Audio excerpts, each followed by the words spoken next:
If you had a pie of all the prospects that you encounter in your daily sales activities, the majority of the prospects that you cross paths with really actually do not fit well with what you sell. And then a smaller slice of the pie we will consider as maybe fitting with what you sell. Let me just give you an extreme example here. So let's say that you sell a baby stroller. A good example of a prospect that's in the gray area here of that they do not fit is a couple that is not pregnant and not expecting a baby. If they're not pregnant, they do not need your product at all. There are also prospects that would fit in the gray category of maybe a couple is pregnant and expecting, but they've already bought a stroller. And so you may have an excellent product, the best baby stroller on the market, and the price is very competitive. But for those two types of prospects that I described, they do not fit with what you sell. So in the pink area of maybe need your product are couples that are potentially going to have a baby and they haven't bought a stroller yet. If you convert that to B2B sales, there are a lot of prospects out there that do not need what you sell at all. They just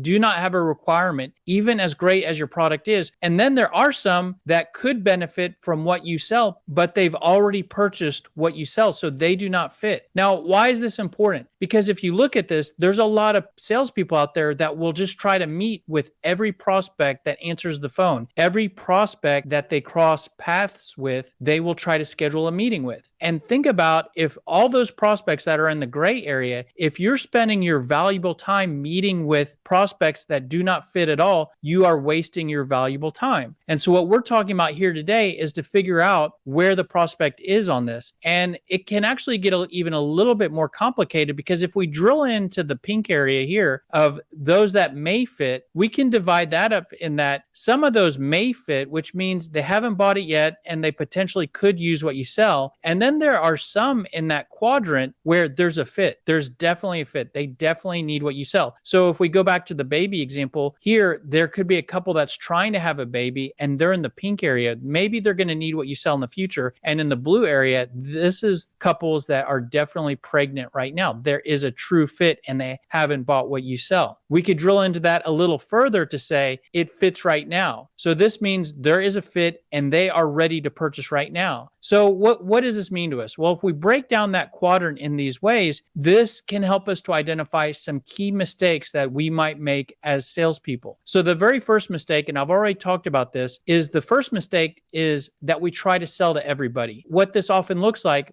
we've talked about product selling salespeople who are just go out and try to talk about their product to as many people as they can. And these salespeople will maybe try to meet with anybody who will take their meeting. And what this looks like is this looks like trying to sell to everybody. Any meeting they can get on the counter, they will spend their time with. And this is error number one. This will equal a lot of wasted time. You don't want to meet and spend your valuable time having appointments and driving to appointments with prospects that are in the gray. The other error that's on the other extreme is where salespeople only focus on there's a fit right now. And a lot of times it's those product selling salespeople as well that they're looking, do you need what I sell? And either yes, no. If you don't, I'm going to move on to try to find someone that needs what I sell. This is another mistake on the other extreme because just because someone does not need what you sell right now does not mean that you should not spend your valuable time talking to them. Let me give you an example of this scenario. So throughout this training program, we've been talking about an example scenario of selling web design services. I get emails all the time from web design companies that are saying, are you looking to redo your website? Do you need to redo your website? And when they're contacting me with that sales pitch, what they're looking for is do you need what I sell? Is there a fit? And primarily, is there a fit right now? Because are you looking to redo your website? Now, if I'm not looking to redo my website right now, then they think that I don't need what they sell. But the reality is that we could at least start the conversation and maybe talk about it later. That's the error of only focusing on it fits right now. Now, what we want to do is we want to do something in the middle. And what we want to do with our sales prospecting efforts is focus on the entire quadrant and start conversations with the prospects where there may be a fit or there is a fit, and definitely with those that have a fit right now, and